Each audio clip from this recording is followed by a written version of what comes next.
በዓለም ዙሪያ ላላችሁ ቅዱሳን ዛሬ ደግሞ እግዚአብሔር በልቤ ያስቀመጠውን የመጽሐፍ ቅዱስ ክፍል እንነጋገራለን።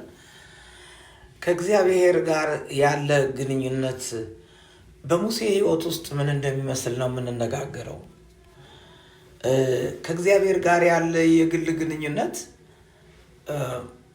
በዚህ በመጽሐፍ ቅዱስ ውስጥ ያሉ የእግዚአብሔር ሰዎች ብዙዎቹ ከእግዚአብሔር ጋር የቀረበ ግንኙነት ነበራቸው። ያቱም የጠራቸው አምላክ ጋር የጠበቀ ግንኙነት እንዲኖራቸው የሚያደርገው እግዚአብሔር ለጠራቸው ዓላማ ንጹህ የሆነ የእግዚአብሔር ጋር ያለ ግንኙነት ያስፈልግ ስለነበረ ነው። መጽሐፍ ቅዱስ ውስጥ ብዙ ግለሰቦች ከእግዚአብሔር ጋር ጥሩ ግንኙነት ነበራቸው። ከነዚህ መካከል እንግዲህ አብርሃም የእግዚአብሔር ወዳጅ ተብሎ እንደነበረ ትናንትና ተመልክተናል። ዛሬ ደግሞ ሙሴ ከእግዚአብሔር ጋር ፊት ለፊት ይነጋገር የነበረ፣ እግዚአብሔር የከበረውን አምላክ ፊት ለፊት ያነጋግር የነበረ፣ ከእግዚአብሔር ጋር አካሄዱን ያስተካከል የነበረ የእግዚአብሔር ሰው ነው። ከእግዚአብሔር ጋር ጥሩ ግንኙነት ካላቸው ሰዎች መካከል አሁን እንግዲህ ከምንጠቅሰው ከዚህ ከሙሴ ጋር አብረን ስንመለከት ሙሴ ጋር ያለ የህይወት መስመር የተለየ ነው። ሙሴ ቀጥተኛ ከእግዚአብሔር ጋር ግንኙነት የነበረው ሰው ስለነበረ መጽሐፍ ቅዱስ ላይ የሚናገረው በቃ በምድር ላይ ትሁት እንደነበረ፣ ነቢይ እንደነበረ፣ ታዛዥ እንደነበረ፣ እግዚአብሔር ጋር የቀረበ ግንኙነት የነበረው ሰው እንደነበረ መጽሐፍ ቅዱስ ያስረግጦ ይነግረናል። ዘጸአት 3 ላይ የሚናገረው ነገር ይሄን እንዲህ በማለት ነው የሚናገረው። በዘጸአት መጽሐፍ ላይ ያለውን ክፍል ስንመለከት እስከ ቁጥር 7 ድረስ የሚናገረው ክፍል እንዲህ ብሎ ይላል። ዘጸአት መጽሐፍ ምዕራፍ 3 ከቁጥር 1 እስከ 7 ድረስ ያለውን ክፍል ብንመለከት ሙሴ የዮቶሩን የአማቱን የምድያምን ካህን በጎች ይጠብቅ ነበር። ወደ ምድረ በዳ ዳርቻም በጎቹን ነዳ። ወደ እግዚአብሔር ተራራ ወደ ኮሬብ መጣ። የእግዚአብሔር መልአክ በእሳት ነበልባል በእሾህ ቁጥቋጥ መካከል ታየው። እነሆም ቁጥቋጦው በእሳት ሲነድ ቁጥቋጦውም ሳይቃጠል አየ። ይገርማል። ይሄ እግዚአብሔር ራእይ። ሙሴ ልሂድና ቁጥቋጦው ስለምን አልተቃጠለም? ይህን ታላቅ ራእይ ልይ አለ። እግዚአብሔርም እርሱ ይመለከት ዘንድ እንደመጣ ባየ ጊዜ እግዚአብሔር ከቁጥቋጦው ውስጥ እርሱን ጠርቶ ሙሴ ሙሴ ሆይ አለ። እሱም እነሆኝ አለ።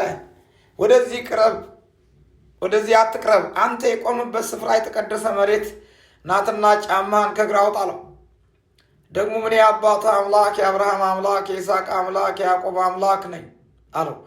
ሙሴም ወደ እግዚአብሔር ያይ ዘንድ ፈርቷልና ፊቱን ሸፈነ። እግዚአብሔርም አለ፣ በግብፅ ያለውን የሕዝቤን መከራ በእውነት አየሁ። ከአስገባሪዎቻቸው የተነሳ ጩኸታቸውን ሰማሁ፣ ስቃያቸውንም አውቄአለሁ። ከግብፃውያን እጅ አድናቸው ዘንድ ከዚያች አገር ወተትና ማር ወደምታፈሰው አገር፣ ወደ ሰፊቱ ወደ መልካሚቱ አገር፣ ወደ ከነዓናውያን፣ ወደ ኬጢያውያን፣ ወደ አሞራውያን፣ ወደ ፌርዛውያን፣ ወደ ኢያዋውያን፣ ወደ ኢያቡሳውያን ስፍራ አወጣቸው ዘንድ ወረዱ።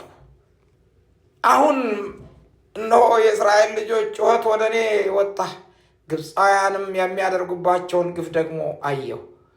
አሁንም ና ሕዝቤን የእስራኤልን ልጆች ከግብፅ ታወጣ ዘንድ ወደ ፈርዖን እልክሃለሁ። ሙሴም እግዚአብሔርን ወደ ፈርዖን የምሄድ የእስራኤልን ልጆች ከግብፅ የማወጣ እኔ ማን ነኝ አለው። እርሱም በእውነት እኔ ከአንተ ጋር እሆናለሁ፣ እኔም እንደላኩ ምልክት ይህ ነው። ሕዝቡን ከግብፅ ባወጣህ ጊዜ በዚህ ተራራ ላይ ለእግዚአብሔር ትገዛላችሁ አለ እያለ ይቀጥላል። ሙሴ የተጠራበትን ጥሪ እዚህ ቦታ ላይ ስንመለከት እግዚአብሔር የጠራው የጥሪው አይነት የተለየ ነው። ቁጥቋጦ ሲቃጠል አይቶ ከዚያ በኋላ በቀረበ ጊዜ ከዚያ አሁን ያለህበት ምድር ይሄ የተቀደሰ ምድር ነውና ጫማህን አውልቅ ካለው በኋላ የራስህ ማንነት እዚህ ውስጥ ሊሰራ አይችልም ብሎ ከተናገረ በኋላ አሁን ግን የኔ ማንነት ባንተ ውስጥ ይሰራል ብሎ እግዚአብሔር የሕዝቤን መከራ ሰምቼ ወርጃለሁኝ ብሎ መልእክት ሲናገረው እንሰማለን። እግዚአብሔር ታላቅ አምላክ ስለሆነ፣ ኃያል አምላክ ስለሆነ፣ ገናና አምላክ ስለሆነ ሙሴን በዚህ አይነት ሁኔታ ከጠራ በኋላ ከዚያ በኋላ ሙሴ በምንድን ሁኔታ እንደሆነ የቀረበ ግንኙነት የነበረውን በሕይወት ውስጥ ከእግዚአብሔር ጋር ተጣብቆ የነበረበትን የሕይወት መስመር ስንመለከት እንዲህ የሚል ነው። አንደኛ ሙሴ ከእግዚአብሔር ጋር እጅግ በጣም የቀረበና የጠበቀ ግንኙነት ነበረው። እሱም ሰው ከጓደኛው እንደሚነጋገር ፊት ለፊትን አነጋገረው። ይህም ልዩ ትስስር የተገባው በጋራ በመተማመን በመታዘዝ እና ሙሴ እግዚአብሔርን ለማድመጥና ለመቅረብ ባለው ጥልቀትና ፍላጎት ሲሆን ይህም እስራኤላውያን ከባርነት አውጥቶ እንደተመረጠ ሕዝብ ወደ ማንነታቸው እንዲመራ አስችሎታል ይላል የእግዚአብሔር ቃል ሲናገር። ደግሞ እርግጥም እንዲህ ነበር የሆነው በሕይወቱ የሆነው ነገር። ይሄ ቀጥተኛ ግንኙነት የነበረው ይሄ እግዚአብሔር ሰው ያደረገው ይሄን ነው። እግዚአብሔርን ከሩቅ ከሚያውቁትና ሌሎች ሰዎች በተለየ መልኩ ከሚያውቁት ሙሴ ከእግዚአብሔር ጋር ቀጥተኛ የግል ግንኙነት ያደረገ ፊት ለፊት የተናገረው እግዚአብሔር ልዩ የእግዚአብሔር ሰው ነበረ። ሁለተኛ ሙሴ የእግዚአብሔር ወዳጅ የነበረ ሰው ነበረ። መጽሐፍ ቅዱስ ሲነግረን የእግዚአብሔር ወዳጅ ብሎ ተጠርቷል። ይህም ደግሞ የእግዚአብሔርን ድምፅ ለማድመጥና ለመታዘዝ የማይናወጥ ፈቃደኝነት የነበረው ሰው ነበር። እግዚአብሔር ጆሮዎቹን የከፈተለት ሰው፣ እንደገናም ደግሞ ጆሮዎቹ ለእግዚአብሔር ድምፅ የተከፈቱ የእግዚአብሔር ሰው ነበር። ሶስተኛው ሙሴ በእግዚአብሔር በመተማመንና እግዚአብሔርን በመታዘዝ የታወቀ ሰው ነበር። የእግዚአብሔር ቃል እንደሚናገር እግዚአብሔር ሙሴን በቅንነት በማድመጥና በታዛዥነቱ እግዚአብሔር ይከተለው የነበረ እግዚአብሔር ይመራው የነበረ ሰው ነው። ሙሴ በተራው ለእግዚአብሔር ያለውን ፍቅርና ለእግዚአብሔር ሕዝብ ያለውን ሐሳቢነት ያሳየ ሰው፣ የእግዚአብሔር የቅርብ ወዳጅ የነበረ ሰው ነው። አራተኛ ሙሴ በቅርብ የቀረበ ግንኙነቱ ከእግዚአብሔር ጋር ቅርብና ቅርርብ የነበረው እንደነበረ እናያለን። ግንኙነቱ የተቀጣጠለው ሙሴ በተቻለ መጠን ወደ እግዚአብሔር ለመቅረብ ባለው ከፍተኛ ፍላጎት ላይ የተመሰረተ ነው። ደግሞ ቅርብ ግንኙነት የነበረው ለእግዚአብሔር አመራር ልቡን የከፈተ ሁለንተናውን የከፈተ መልካም መሪ የነበረ ሰው ስለነበረ ነው። አምስተኛ ሙሴ የኃያላን ምሳሌን የነበረ ሰውም ነበር።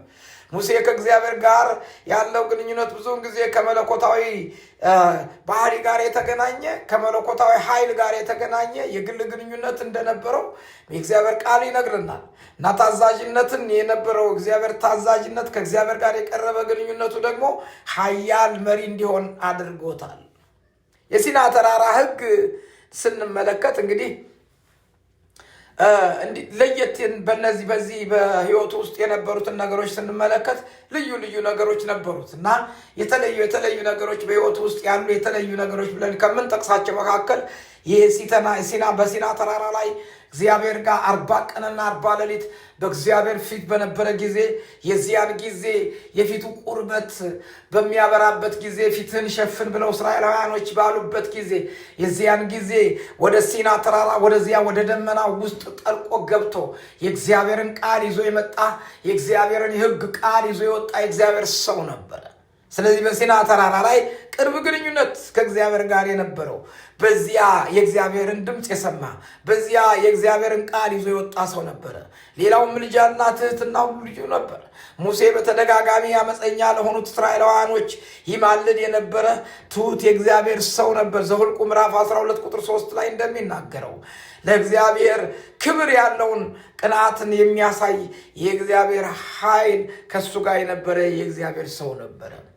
ሌላው ደግሞ ጥልቅ እውቀት የነበረው ሰው ነበር። ሙሴም እግዚአብሔርን በጥልቀት ለማወቅ የፈለገ የእግዚአብሔር ሰው ስለነበረ እግዚአብሔርም ለሙሴ ምንም ነገር ሳይደብቀው ሁሉን ነገር ያሳየው። ነገር ግን እንዲህ አለው፣ አሁን አንተ ሳትወጣ እኛ መውጣት አያስፈልገንም።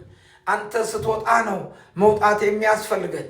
እባክህ ክብርህን አሳየኝ ባለው ጊዜ በሰንጣቃ ወለክት ውስጥ አስቀምጦ ጀርባውን እንዳሳየው ከዚያ በኋላ ግን የእግዚአብሔር ያንን የቀረበውን ያ ጥልቅ የሆነውን የእግዚአብሔርን ሚስጥር የእግዚአብሔርን የኃያልነት ሚስጥር ያየ የእግዚአብሔር ሰው ሆኖ መጽሐፍ ቅዱስ ላይ የተጠቀሰ ነው። የህይወት መስመሮቹ የተለዩ የህይወት መስመሮች ነበሩት ሙሴ እና በዚህ በህይወት መስመሮቹ መካከል ውስጥ የምናያቸው ልዩ ልዩ ነገሮች ምንድን ነው? በህይወቱ እግዚአብሔር ከጠራ በኋላ እግዚአብሔር የጠራው ይሄ እግዚአብሔር ሰው ምን አይቷል? አንደኛ አምላካዊነትና ቃል ኪዳንን አይቷል።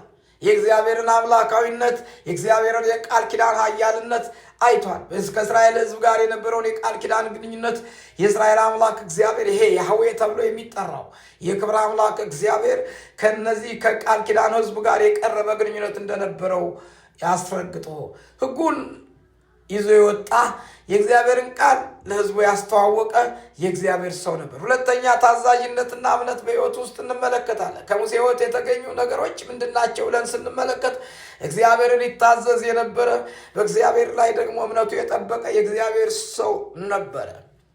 ሌላው የእግዚአብሔር አቅርቦትና መገኘት ነው። ሙሴ እስራኤላውያን በሚመራበት ጊዜ ይሄ ምንድን ነው አሉ። መና እግዚአብሔር አወረደላቸው። ከሰማይ ምግብ እየመገበ በምድረ በዳ አመራቸው። ይሄ ጫማቸው አላለቀም፣ ልብሳቸው አላረጀም። 40 ዓመት ሙሉ እግዚአብሔር ሲመራቸው በአቅርቦት ነበር። በሙሉ አቅርቦት ይመራቸው ነበር። በመገኘቱ ያስረግጥላቸው ነበር። ቀን በደመና አምደ፣ ሌሊት በእሳት አምድ ይመራቸው ነበረ። ሌላው የሙሴን ህይወት ውስጥ የምንማረው ትምህርት ደግሞ የአገልጋይነትን አመራር እንመለከታለን። ሙሴ የአገልጋይ አመራር በጣም የሚገርም ነገር ነው።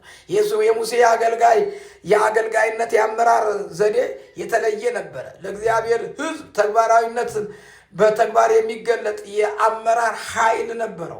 የሚታይ አመራር ነበረው። ከህዝቡ ፊት ለፊት በመሆን የኤርትራን ባህር በአጣብቂኝ ውስጥ በነበሩ ጊዜ ከኋላቸው የተመረጠው ሶስተኛ ተብሎ የተጠራው ያን የፈርዖን ኃይለኛ ሰራዊት መጣ ጊዜ ከፊት ለፊታቸው የኤርትራ ባህር በነበረ ጊዜ እጁን ዘርግቶ ያንን የያዘውን በትር ዘርግቶ ባህር ከፍሎ ያሻገረ የእግዚአብሔር ሰው አገልጋይነት አመራር የሚጠቀስ ሰው ነው። ሌላው የሚመጣው መሲህ የጌታችን የኢየሱስ ክርስቶስ ምሳሌ ሆኖ የሚጠቀስ ሰው ነው። የሙሴ ህይወት እንደ ነቢይና አዳኝ የነበረ ሚና አዲስና ዘላለማዊ ቃል ኪዳንን የሚያቋቁምና የመጨረሻውን ነቢይና አዳኝ የሆነው የኢየሱስ ክርስቶስን መምጣት የሚያመለክት የህይወት ምሳሌ የነበረው ሰው ነው። ዘዳግም ምዕራፍ 18 ቁጥር 15 እና 16 እንዲህ ይላል። አምላክን እግዚአብሔርን በኮሬብ ስብሰባ ተደርጎ በነበረበት እንዳልሞት የአምላክን የእግዚአብሔርን ድምፅ ደግሞ አልስማ፣ ይህችን ታላቅ እሳት ደግሞ አልይ ብለህ እንደለመንኸው ሁሉ አምላክህ እግዚአብሔር ካንተ መካከል ከወንድሞችህ እንደኔ ያለ ነቢይ ያስነሳልሃል፣ እርሱንም ታደምጣለህ ብሎ ይናገራል። ዘዳግም መጽሐፍ ላይ ይሄ ይናገራል። ዘዳግም መጽሐፍ ምዕራፍ 18 ከቁጥር 15 እስከ 16 ድረስ። እንግዲህ የሙሴን ህይወት ስንመለከት ዛሬ ለእኔና ለእናንተ በእነዚህ በሙሴ ህይወት ውስጥ የተለየ ነገርን እንማራለን። ከሁሉ ነገር ግን 2 ነገሮችን እንማራለን። አንደኛ ከእግዚአብሔር ጋር የጠበቀ ግንኙነት የህይወት መስመርን የሚያሳምር መሆኑን እናያለን። ሁለተኛ እግዚአብሔርን በማመንና በመታዘዝ የሚመጣ የእግዚአብሔር ክብር ለእኔና ለእናንተ እስከ ጽዮን ድረስ የሚያደርሰን መሆኑን እንማር። የክብር አምላክ እግዚአብሔር ገናናውና ኃያሉ ንጉሥ በኢየሱስ ስም ይህን መልእክት የሚሰሙ ሴት ባሪያዎች፣ ወንድ ባሪያዎች አሁን ከዚህ መልእክት የተነሳ የናዝሬት ኢየሱስ የጌቶች ጌታ አንተን እያሉ እንዲኖሩን ጸልያለሁ። አንተን እንዲያስቡ ጸልያለሁ። አንተን ማለት እንዲሆንላቸው ጸልያለሁ። አንተን ማሰብ እንዲሆንላቸው ጸልያለሁ። የክብር አምላክ እንድትረዳቸው ጸልያለሁ። በእያንዳንዱ ጉዳያቸው ላይ ጣልቃ እየገባ እግዚአብሔር እንድታስደንቃቸው፣ ሰላም እንድታደርግላቸው፣ አንተን እየሸተቱ እንዲኖሩ በኢየሱስ ስም እኔ ጸልያለሁ። ኃይል እንድታደርግላቸው ጸልያለሁ። ገናናው ንጉሥ ሕዝብህን እንድትረዳ ጸልያለሁ። ስለ ሁሉ ክብር ላንተ በጌታ በኢየሱስ ክርስቶስ ስም አሜን ነው። ኢየሱስ ክርስቶስ ጌታ